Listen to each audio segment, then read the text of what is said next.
kami naniniwala na kaya nandito tayo because God revealed to us na may gagawin ang Panginoon talaga sa ating church.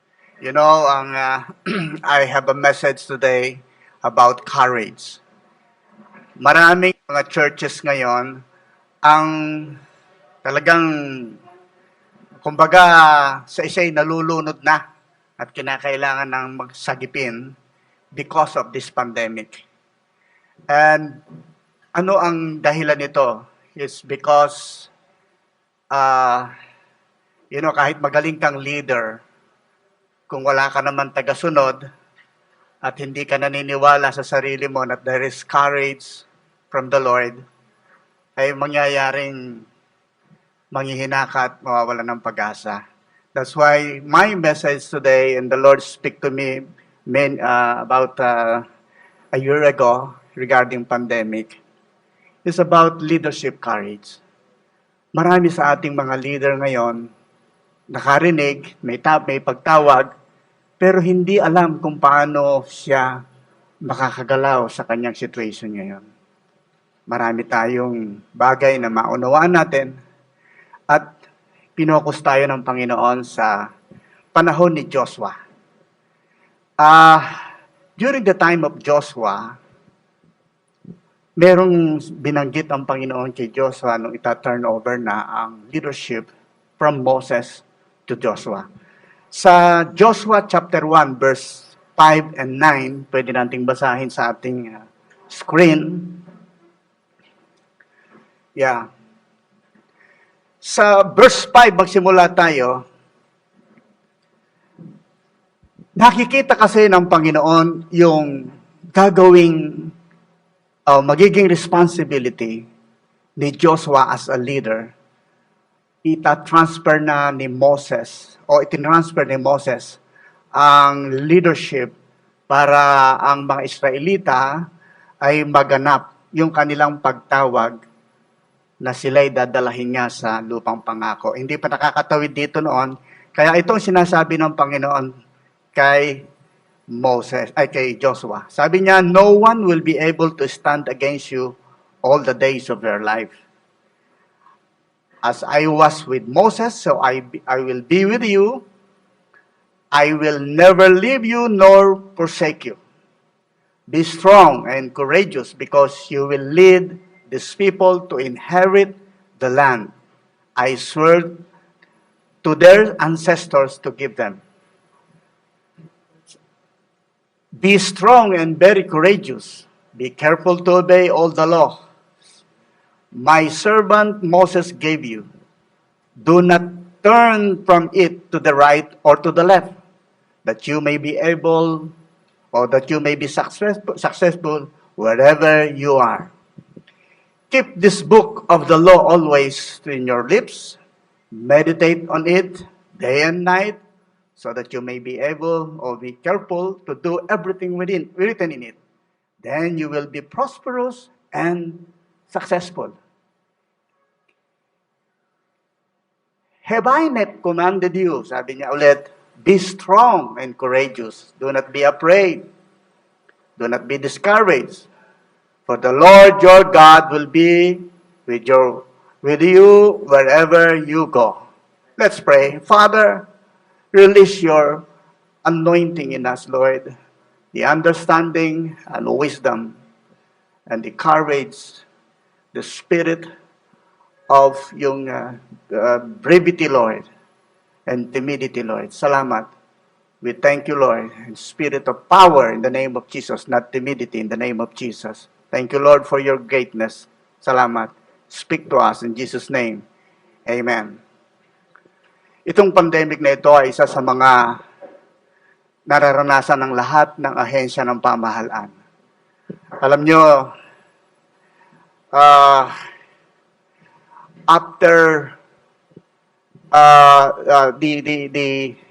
the current situations ngayon, hindi lang ang churches ang talagang dumadanas ng ganitong pagsubok. Particularly, kami nasa Department of Agriculture. Kasi kami yung naka-assign kung paano isusustain para ang lahat ng pagkain ay sapat lalo na dito sa Metro Manila. At ito ang nararanasan ng mga leader ngayon. But God has given us the courage. Ganon din sa atin sa churches ngayon. The way we rebooting every situation, we strategize, and we open the unlock or the hidden unlocking potentials of the church. Kung mapansin mo, kanina nga nabanggit kanina, napakadaling mag-invite. I-transfer mo lang yung link. Hindi katulad ngayon, papamasayahan mo pa. But something, may dapat kang gawin. Kaya nga, itong sinasabi na ito na this is a kind of situation na kung saan si Joshua ay binibuild ng Panginoon nung panahon na yon ni Yahweh to have courage. Kung mapansin nyo, 3 beses binanggit dito yung be strong and courageous. Lahat tayo may kanya-kanyang pagtawag, di ba? Tinawag tayo sa kanya-kanyang tungkulin as primaries in this Manila Church, as 144, as 1728. We have a calling as a leader. Kaya nga, dito, sinabi niya, after Moses died, God chose Joshua to replace him to lead the Israelites in entering the promised land. We have promised land na dapat nating makita on our leadership journey dito sa Manila. At sa ibang mga outreaches nating nilalakaran, sabi nga, he encouraged Joshua to be strong and courageous while taking the new position as the leader of the nation.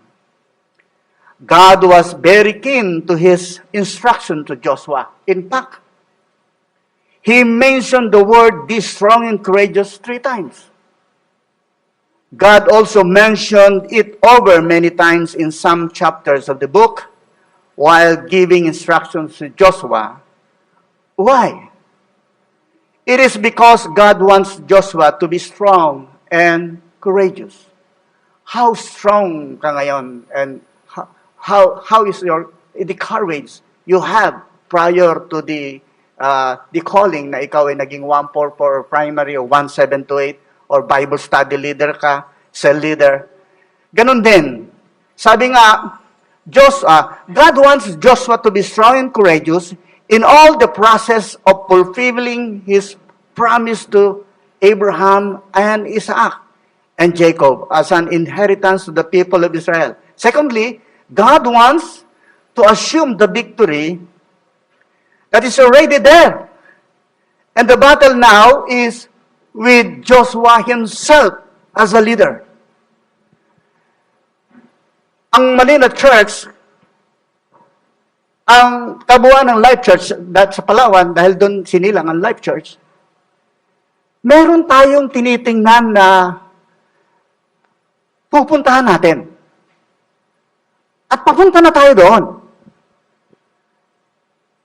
At lahat bilang ikaw, leader, tayo leader, alam ko lahat tayo tinawag na leader dito, merong kang dapat na responsibilidad na dapat gawin. Paano gagawin ito? Kaya nga tayo nagtitraining sa, di ba may mga training tayo, mga classes na dinadaanan natin, yung SOL natin, yung School of Leadership, kasama yan sa process. Para yung inilagay ng Panginoon sa puso mo, nagagamitin ka para makapture natin ang buong Metro Manila and become mega church the next generation. Naniniwala ako doon na meron sinimulaan na ang Panginoon at siya ang tatapos dito. Kaya kinakailangan natin magkaroon ng courage.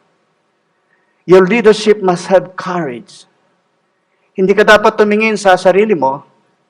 At alam nyo, bawat leader ay tinawag ng Panginoon para magawa natin yung tungkuling at the end, ma-fulfill ang promise ng God sa iyo. Bakit 3 beses na sinabi ng Panginoon kay Joshua na, be strong and courageous. Bakit? Natatandaan niyo ba, kung kayo sa Bible, during the time of Jesus Christ, nung muli siya nabuhay, tapos itatayo na yung church na ito, the Church of Jesus Christ, ito mga, tapos 3 beses din siyang sinabihan ni Jesus Christ si Peter, Peter, do you love me? Yes, I love you. Tapos, sa pangatlo, parang nakuha na si Peter. Diba? Bandang huli, sabi niya, Peter, do you love me? Alam mo namang, Lord, mahal na mahal kita. Feed my sheep. Sa 3 beses, alam nyo, sa Bible, pagka inuli, very, very truly, pagka binigyan ng emphasis ng God yan, sa Bible, pag nagbabasa kayo, talagang very, Why? Kasi ang dadalahin ni Joshua as a leader ay napakabigat. Kasi kung hindi tutugon si Joshua, wala tayo ngayon sa generation na ito. Amen? Amen? Kanina yung tinuro tulad ng tinuro ni Coach Joshua kanina umaga, sabi niya, kung hindi tumugon si Jesus Christ, hindi tayo maliligtas. At kung tayo bilang mga leader, kung di tayo tutugon, tinawag tayo sa kani-kaniyang komunidad. Okay? Ako tinawag sa community ng Department of Agriculture. Pero nagsimula din ako na nag-outreach ako. Nagsasayaw din ako dito noon. During the time, kami mag-asawa. Talaga sumasali kami. Drama. Sumasali kami noon. And then later on, hanggang sa God raised me in the areas of naging primary, naging satellite captain ako. I started, wala din akong alam eh. Pero because I have the courage, merong inilalagay ang Panginoon sa akin. Katulad din sa iyo. Sa inyo mga nag-perform dito. Katulad ng mga nagbibisita tayo sa mga outreaches, may inilagay ang Panginoon. At ito yung sinasabi ni Joshua kanina, kung kayo nakakonect kanina, yung compelling love ni Jesus Christ. Amen? Pero kung minsan wala tayong tiwala sa sarili natin, that's why gusto kong ma-emphasize sa inyo as a leader, you are created, meron tayong in the image of God, na kung saan meron din tayong kinreate na tayo that we are human being, meron tayong inborn talent. As a leader, may mga talent tayo na pwede natin gamitin. And that talent is one makes human being peculiar and unique and different. But having a talent, tandaan nyo, has nothing to do with being a Christian. Pag tinawag lang tayong Christian, walang kwan lang yun, title lang yan. Like anyone else, a Christian, at yung hindi Christian, ay may talent din yan para maging magaling na leader. And all have called, because of the talent, has the ability to teach, to preach. Pwede. Pero tandaan niyo ito, a person as a leader also, you are a leader. You has the power to decide. Binigyan din tayo ng Panginoon and exercise through that talent in the mind, but the Holy Spirit, sabihin mo, Holy Spirit is the one na nagbibigay sa atin on how to choose kung saan mo gagamitin yung talent na yan. At yan ang gustong gibain ng kaaway. Para yung talent mo na yan, katulad kanina, may nagsasayaw, pwede naman siya magsayaw-sayaw sa kanto eh. Pero because may pagtawag sa kanya, so yung talent na yan, ginagamit niya para sa leadership na ipiniprepare siya ng Panginoon. Maraming tao ang makakasama niya sa pagsasayaw, pero magiging mawiwin naman natin ito para depopulate. Ang tawag natin, depopulate yung anghel sa darating na panahon.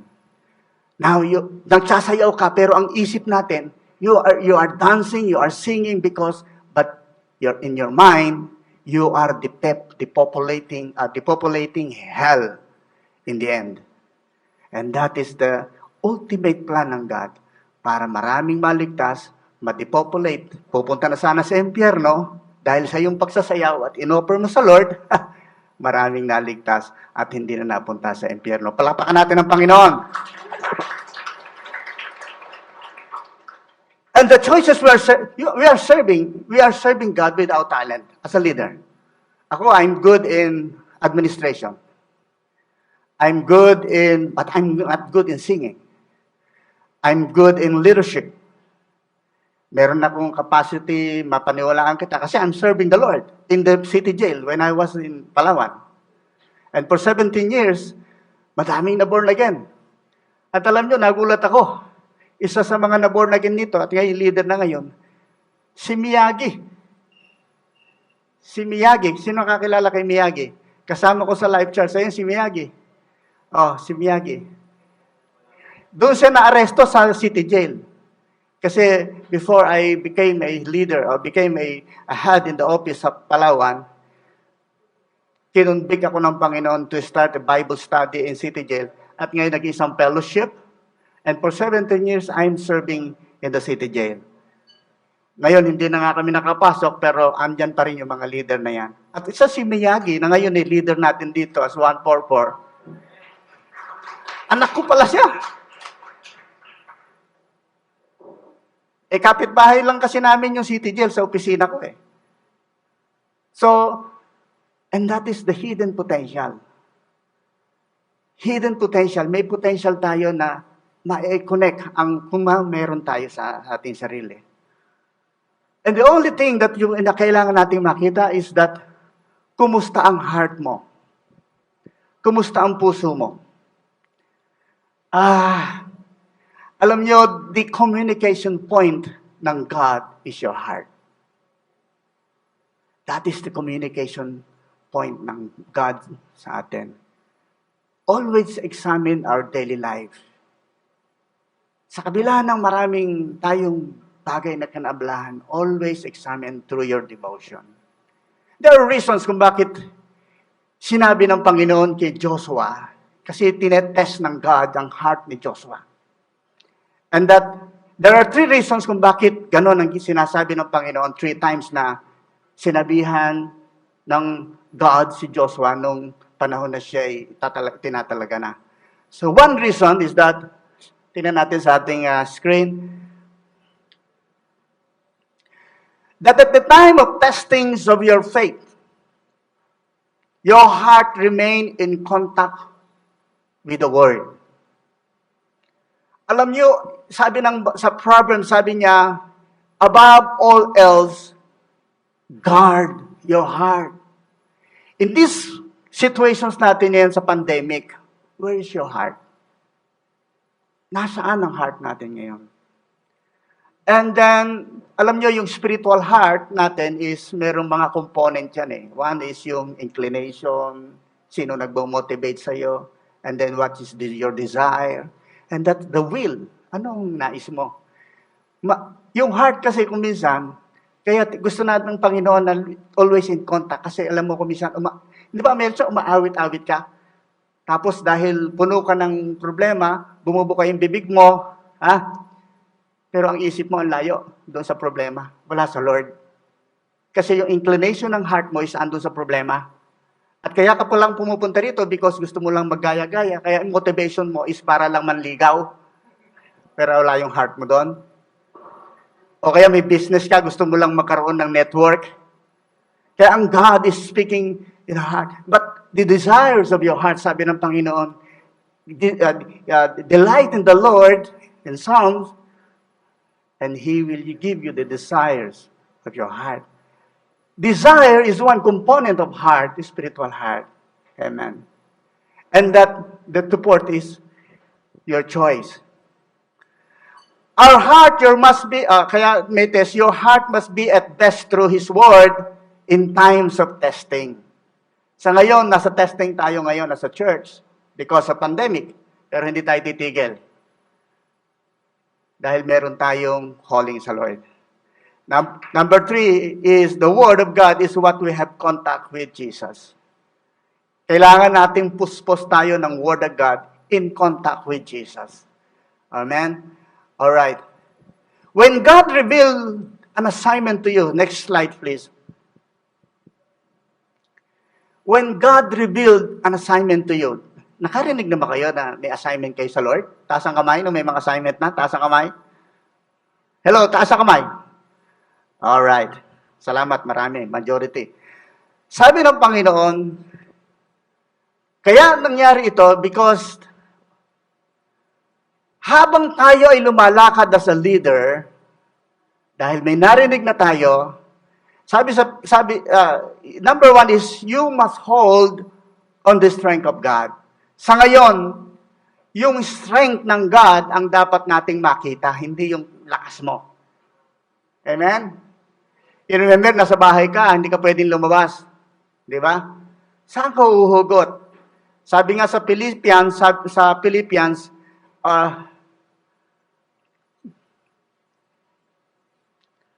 I can do all things through Christ who strengthens us. Alam niyo kung minsan yung strengthen is, in what way you'll be strengthened by God?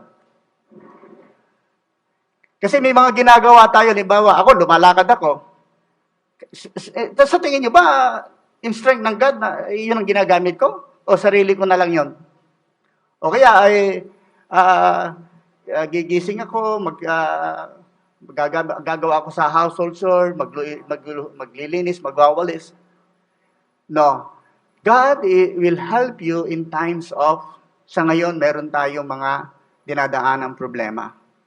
Kasi, alam nyo, minsan ang pinakamabigat ngayon yung walang trabaho. Maraming walang trabaho, finances. At pangalawa, hindi mo alam, walang nag-i-encourage sa'yo na boss leader mo. Pero merong sinabi ang pangako ang Diyos sa atin sa Isaiah. Sabi niya, but those who hope in the Lord, sa Isaiah chapter 40 verse 31, sabi niya, but those who hope in the Lord will renew their strength, and they will soar on wings like eagles. They will run and not go weary. They will walk and not be pain. Hindi tayo mapapagod. Amen? At number 2, assure. Para ma-experience natin yung leadership courage, assure of His presence in the battlefield of your assignment. We have assignment and we have the field that we on the place where we battle with the enemy. Sabi nga dito, merong sinabi ditong sa word na sa Psalm 91, ang sabi dito, whoever dwells in the shelter of the Most High will rest in the shadow of the Almighty. When we call, God help me, alam nyo, there is power. God is power. Pag tumawag tayo sa Kanya, and His presence ando na, kasi He is an omnipresence, a God of omnipresence. Kailangan na ang presensya ng God nandun lagi sa atin.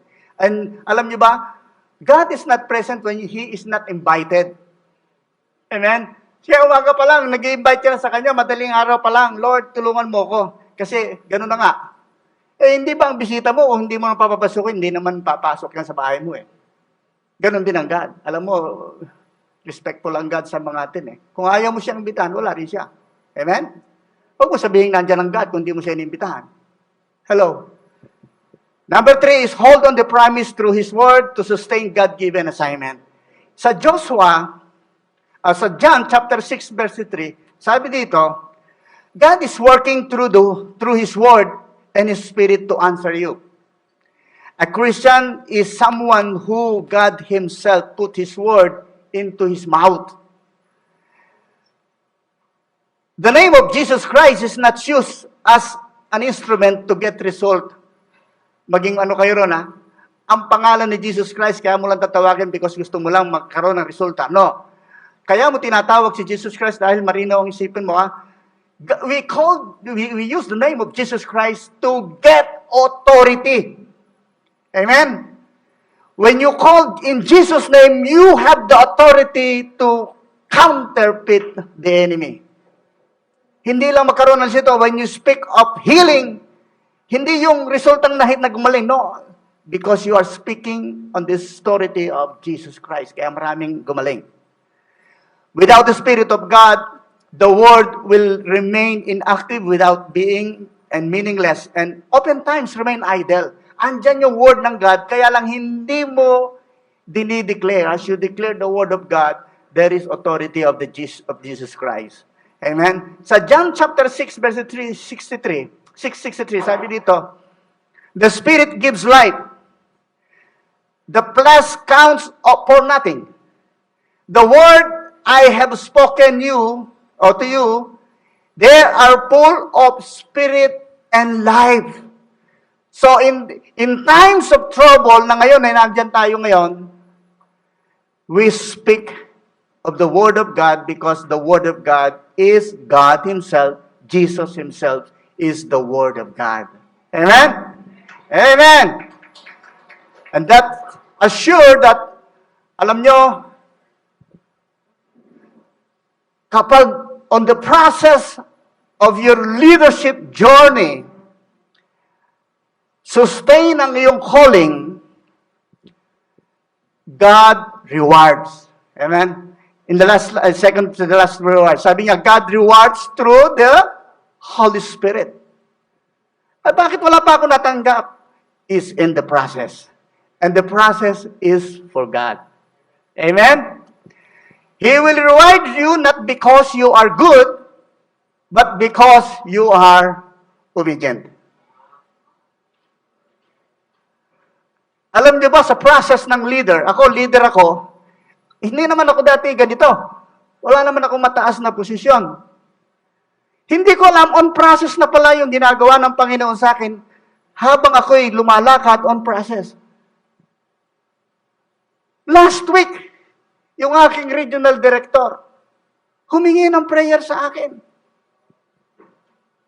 Ibig sabihin, kaya andun ako because God is processing me. And the reward is, hindi ko alam kung ano, healing ang binigay ng Panginoon sa aking regional director and his family. May problema ang anak.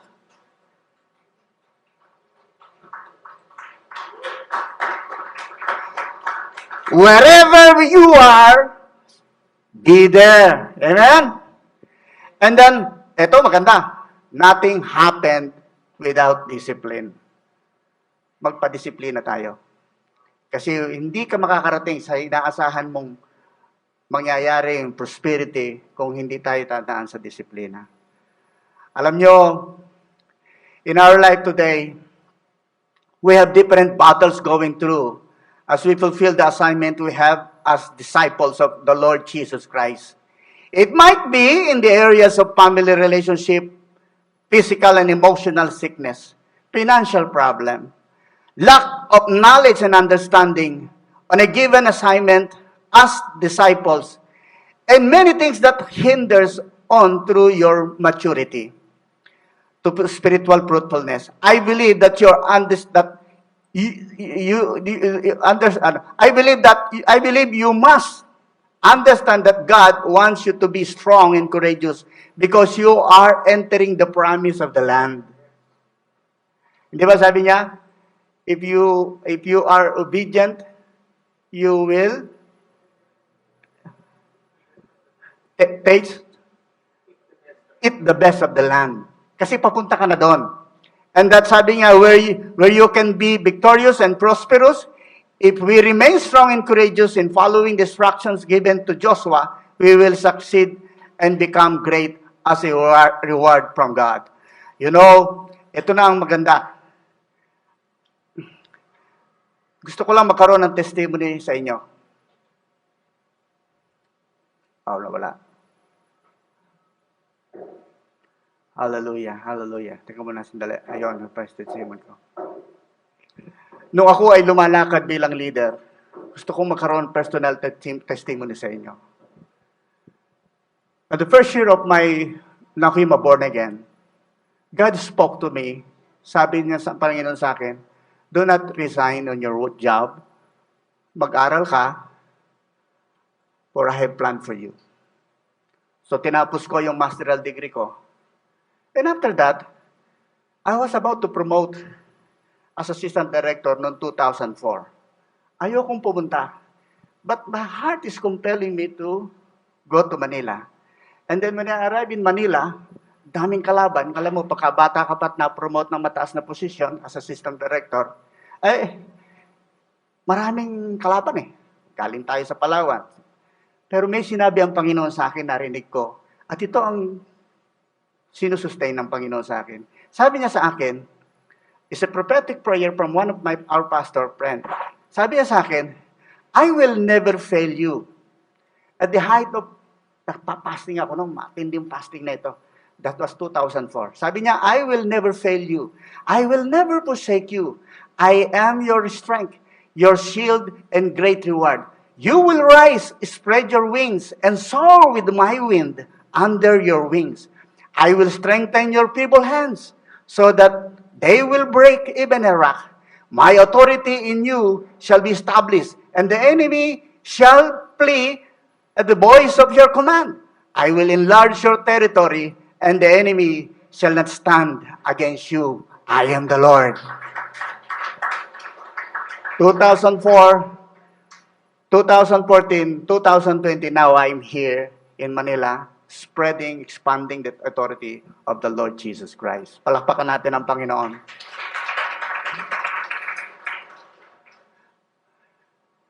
The Holy Spirit always reward. Tandaan nyo, nabanggit ko, the obedient. You want to be good, but not obedient, wrong. Kaya kinakailangan sumunod tayo. The way you get the status and dominion is for being unobedient. Anybody can go there to be where you are now by their own natural talent but lack of eternal value. Kasi makarating ka man doon sa pupuntahan mo, kung walang eternal value, wala yan, walang fulfillment yan. Sabi na, as a result, bitin lahat. Maraming mayayaman ngayon. Halos itapon na yung pera, wala nang silbi. Kasi walang eternal value ang kanyang ginagawa. Hindi nakaangkla sa gawain sa Panginoon. But if you have to get there, you can now to be like Jesus. Pray to be like Jesus. Amen? Para tayo ay manatiling strong and courageous. Si Joshua, nung bandang huli, sabi niya dito, Joshua chapter 4, ito ang reward kay Joshua, tinan niyo. And Joshua, chapter 4, verse 14, that day the Lord exalted Joshua in the sight of all Israel, and they stood in awe of him all the days of his life, just as they had stood in awe of Moses. I'm 62 years old na. When I got born again, 35 years old ako. May pamilya na rin ako. At isa dito, yung si Rina, nakilala niyo yung isang anak ko. Tandaan niyo ito. Still, God is in process with me. My reward is still in process. Amen? Ganon din kayo, nagsisimula. Sino man sa inyo nagsisimula. The process is for the Lord. Amen? Huwag kang mainip. Hindi mo lang alam, may hindi ginagawa na ang Panginoon sa atin. But you should know that God is encouraging you to fulfill the purpose given assignment to you. Saan ka man, nakakatrabaho ka man, kung walang calling na matibay na ikaw ay mag-resign sa trabaho, don't resign. Don't resign. Kung saan ka inilagay ng Panginoon, kahit magulo yan, kasi kaya niya inilagay dyan ka dyan, kasi magulo. Ikaw ang asin at ilaw dyan, kaya be strong and courageous. Amen? Iba yung tinawag na mag-resign ka para mag full-time ng pastor. Alam nyo kasi, I have 10 minutes more. Alam nyo, gusto ko nang mag-resign noon ako'y nakakilala sa Panginoon. Pero laging sinasabi ng Panginoon sa akin, don't resign, don't resign. I will make you a head and not the tail. And then, matinding persecutions, alam nyo, to the point na walang naniniwala na sa aking mga happy ko. Pero lahat yung pinagtatanggal, tapos pinromote ako. 3 direktor ang tinanggal bago ako na-promote. Kasi ang sabi ng sinasabi noon kasi sa akin, hindi raw ako pwedeng maging boss kasi gagawin ko raw simbahan ng opisina.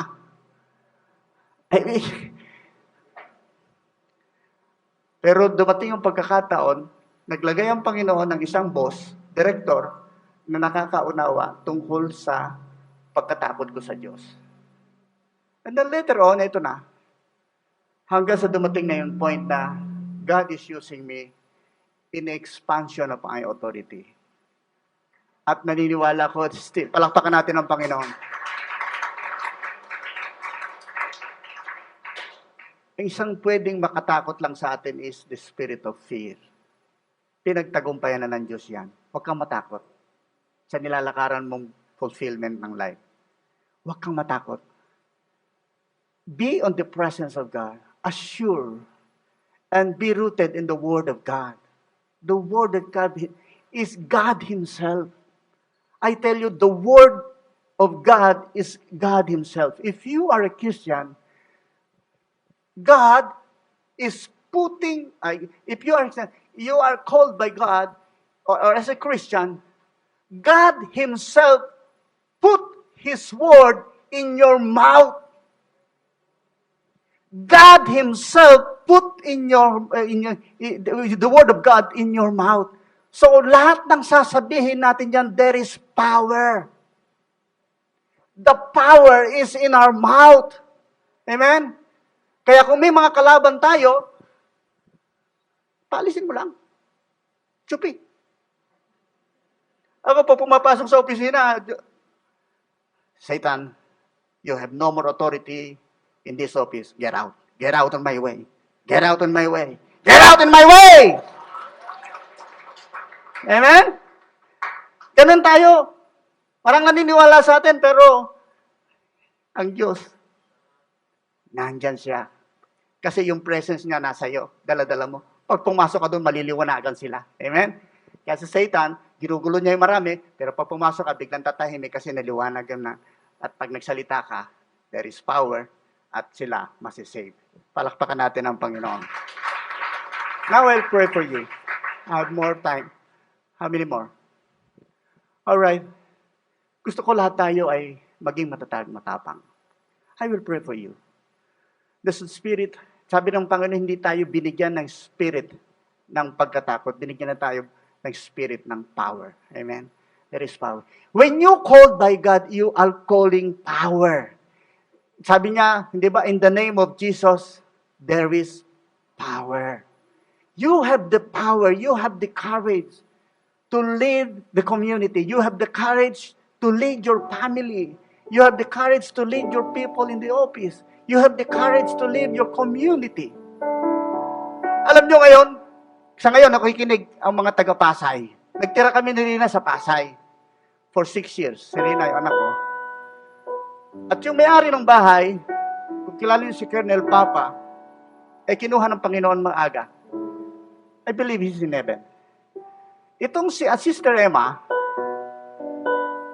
na nag-aalinsan, tatakot siya. Sabi ko, hindi kita iwanan.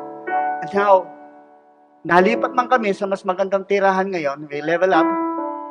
Pero bumabalik kami ngayon, inoffer ngayon ni Sister Emma yung Pasay as one of the Zimbalay. And because si Sister Emma have strength, have vision. Sabi niya, si Brother Elmer, wag mo kaming iiwanan. May plano ang Diyos sa Pasay. And now, when nang si Pastor Ryan nalaman niyang nagsisumbalay kami, pinadala niya si Chel, pinadala niya si Cherry, at saka si Miyagi, si Mac, nandun na si Mike, si Engineer Mac, at saka si Des, at ngayon isa ng Simbalay. Ang Pasay, magiging Pasay Life Church, Manila. Palakpakan natin ang Panginoon. Hindi tayo titigil. Because I love my community, community ko ang Pasay. May gagawin ng Panginoon. Lahat ng puntahan natin, may gagawin ng Panginoon. Hindi aksidenteng nandiyan ka. Kaya ngayon, ang challenge ko sa inyo, manatili tayong matapang, matatag. Lahat ng ito, bibigyan tayo ng Panginoon ng pagkakataong ma-fulfill ang calling na ibinigay sa iyo. Mahirap kukuhanin ka ng Panginoon walang fulfillment. The only fulfillment we have ay manggagaling lang kay Lord Jesus Christ. Thank you so much for watching this video. I hope you were blessed by the message of God for you. And don't forget to share it to a loved one, to a friend, so that they would also know their worth kay God. And don't forget to comment and subscribe and hit the notification bell para updated ka sa lahat ng ganap dito sa Life Church Manila. God bless you.